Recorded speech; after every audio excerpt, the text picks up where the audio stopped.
इथे सकाळी सकाळीच जाऊ ड्युटीला निघालाय. तिला बाय करून सर्वात आधी माझा चहा पिऊन घेतला. लगोपाठ मिस्टरांचा नाश्ता झाला, ते पण निघाले ड्युटीला. त्यांना बाय केल्यानंतर लगेच मी कामाला लागली, कारण आज घरी कोणीच नव्हतं. काल सासूबाई सकाळीच गावी निघून गेल्या. जाऊ घरी होत्या तोपर्यंत ब्रश आंघोळ करून घेतली, झाडू वगैरे. म्हटलं तुम्ही गेल्यानंतरही मी मारू शकते. ज्यावेळेस सासूबाई गावी जातात त्यावेळेस घरी कोणीच नसते आणि मला एकटीला आणि बिट्टूला सांभाळणं म्हणजे खूपच कठीण असते. म्हणून जोपर्यंत बिट्टू घरी येत नाही तोपर्यंत मी घरातली कामं पटापट आवरून घेत असते. बिट्टूला जेवढी आवड खेळण्यांची नाही ना, त्यापेक्षा आवड आहे ती म्हणजे आमचे जे पार्सल येतात त्यांचे बॉक्स गोळा करायची, आणि त्या बॉक्ससोबत ती 2-2 तास खेळते. मुलं स्कूलला गेले आणि सर्व आपापल्या ड्युटीला, त्यामुळे घरात पूर्णतः शांतता आहे. सासूबाई गावी गेल्यानंतर तर मी घरी एकटीच असते, आणि एकटी असली तरी कामं भरपूर असतात. त्यामुळे घरी कोणी आहे का नाही का काहीच वाटत नाही, कारण की कामच घरातली भरपूर असतात. त्यामुळे एक काम झालं की दुसरं, दुसरं झालं की तिसरं. जोपर्यंत बिट्टूच्या स्कूलचा टायमिंग होत नाही ना, तोपर्यंत माझ्याकडून जेवढी कामं होतील घरातली तेवढी मी पटापट आवरून घेतली. एकदा का शैतानची नानी घरी आली मग तर कामं होणं कठीण आहे. तसं तर जाऊ घरी असल्या ना की आम्ही फुल टाइमपास करत किचनमधलं काम करत असतो, पण आज त्या घरी नव्हत्या. त्यामुळे मी गाणं लावून मस्त डान्स वगैरे करून माझं एन्जॉय करून काम केलं किचनमधलं. आज घरी ना गाडी घरी नसल्यामुळे आज मला जायचं आहे पहिलं, त्यामुळे आज मी जरा माझी सवारी बिट्टूच्या स्कूलमध्ये लवकर निघाली, कारण की हळूहळू हळूहळू जात 12:30 वाजता. पहिलं तर लॉक लावून घेतलं, कारण की हळूहळू जायला भरपूर वेळ लागतो. आणि तिकडनं ज्या वेळेस आमच्या बिट्टूबाई सोबत असतात त्यावेळेस मैत्रिणी मित्र अशा भेटगोट घेऊन आम्ही निघत असतो. चालत चालत पुढे आली तर एवढी गर्दी दिसली, मला वाटलं रोडवर ॲक्सिडेंट झाला का, पण नंतर समजलं की ती इलेक्शनची गर्दी आहे. तू तर म्हणाली मी खोलते.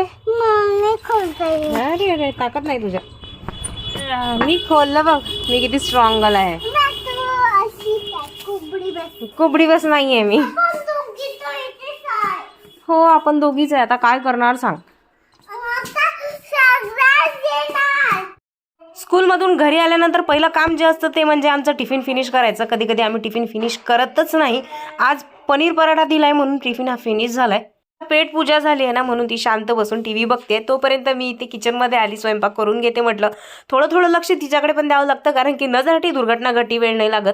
आणि घरामध्ये धिंगाणा पसारा करायचा टॅलेंट माझ्या मुलीमध्ये जरा जास्तच आहे. चॉकलेटचा मोबाईल आहे ना हा? स्टार्ट होते बघ. स्टार्ट पण होतोय का? हो हे बघ. अरे वा. मी खात आहे. काय झालं, तुला कोणाची आठवण आली आहे? आईची. मला झोप आली, आता रात्र होते. ट्युशनला जायचंय रात्र होते ना. खूप शहाणी आहे नाही का? बरं नाही वाटत का तुला? ताप बीप काहीच आलेला नाहीये, सर्व बरोबर आहे जा. हे बघ कसं बघू. काय नाहीये तापा, उल्लू नको बनवू मला.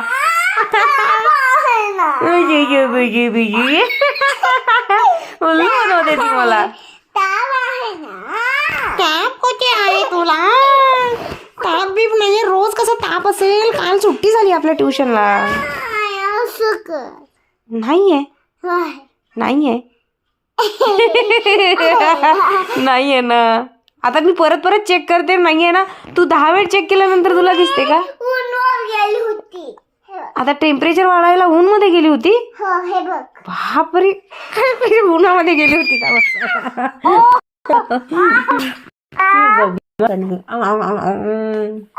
आता 3 वाजलेत. आर्यन सुद्धा स्कूलमधून घरी आला. बिट्टूची तयारी झालेलीच आहे, पण तिला थोडीशी भूक लागली आहे म्हणून मी तिला भात भरवते. बिट्टूचे पप्पा सुद्धा आहेत जे जेवायला घरी आलेत. बिट्टूला मी ट्युशनला सोडून दिलं, त्यानंतर माझ्या सासूबाई पण घरी आल्या. घरी येताना त्यांची मावशी सुद्धा त्यांच्या सोबत आली, आणि मीनू सुद्धा ड्युटीवरून आली होती. सर्वात आधी मग मी चहा ठेवला त्यांच्यासाठी. चला आता बराच वेळ मी जरा बसली होती रूममध्ये, व्हिडिओ एडिट केला. 1 नाही 2 नाही 4-5 व्हिडिओ एडिट केले. काय झालं, काय म्हणते? कोण छोटी बाळ आहे? मला वाटलं आजीच छोटा बाळ आहे का? अच्छा, हे तिची मम्मी आहे. हे त्या 2 बाळा. अच्छा दीदी आहे. काल तर परवा मम्मी होती त्यांची. अच्छा ओके ओके ओके.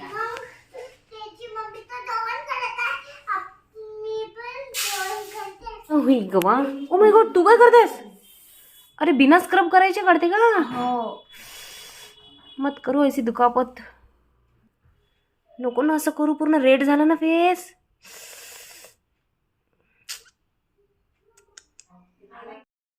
हातात घेतलं बोंबीलचं, बोलायला गेली तिच्यासोबत.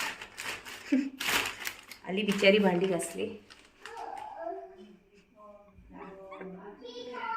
मी म्हटलं नव्हतं, मी तर घासणारच होती माझा व्हिडिओ एडिट झाल्यानंतर, पण बाई म्हणाली नाही मी घासणार म्हणजे घासणार.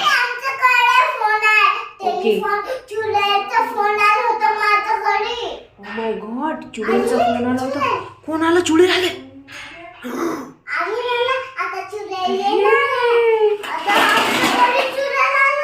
आमच्या घरी चुडी झाला आता. आता आम्हाला खेळ नाही.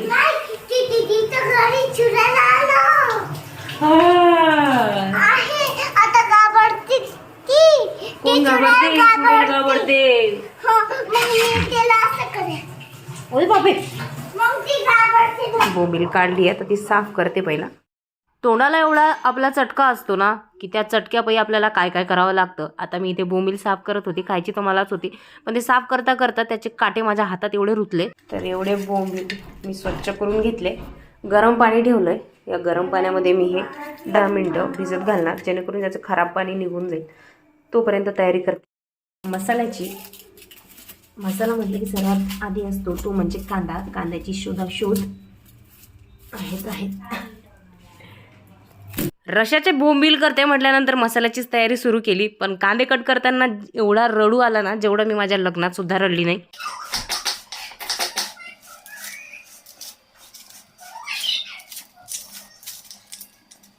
पाणी मस्त बॉईल झालं. यामध्ये जे कट केलेले मी बोंबील होते ते टाकून दिले. 10-15 मिनिटं भिजू दे. तर आता हे मी त्या गरम पाण्यातून काढल्या, त्यानंतर 3 पाण्याने धुतले, साईडला काढून ठेवल्यात. पहिला मी मसाला भाजून घेते, त्यानंतर हे तेल टाकून फ्राय करून घेणार. मी जास्त मसाला वापरत नाही. मी आता कांदे भाजून घेतले, त्यासोबतच खिसलेली खोबरं खिचय ही त्यामध्येच भाजून घेईल. नाही ना, बाहुबली ना मी. तू आहे बाहुबली आहेस ना, तू माझा बाहुबली. एवढं पण उचलत नाही तुला. ह्या ज्या आजी आहेत ते माझ्या सासूबाईच्या मावशी आहेत. त्या आजी आल्या की बिट्टू त्यांच्यासोबत एवढी मस्ती करते, तुम्हाला काय सांगू. माझ्याकडे 2 मिनिटासाठी सुद्धा येत नाही. हो ना, ही आजी आली की तिच्या मनासारखंच होते. हो, तुम्ही आले की बस. ती आजीचे त्या खेटे घेते आणि त्या आजी तिच्यासोबत खूप मस्ती करतात, म्हणून ती त्या आजीसोबत भरपूर मस्ती करते. आली की आता बोंबील तेलामधून फ्राय करून घेतले. यामध्ये खड्या मसाल्यांचा अजिबातही वापर केलेला नाही. आलं, लसूण, कोथिंबीर आणि खोबरं, कांदा आहे. मी माझं काम करत आहे आणि सासूबाई तिथे उभं राहून काल झालेल्या गोष्टी माझ्याशी शेअर करत आहेत. मसाला मिक्सरमधून काढून घेतल्याबरोबर तयारी सुरू केली ती म्हणजे फोडणीची. तेल थोडंसं गरम झालं, त्यामध्येच मी लाल तिखट, हळद, गरम मसाला टाकून घेतला. मग जी पेस्ट मिक्सरमधून काढून घेतली ती सुद्धा त्यामध्ये ऍड केली.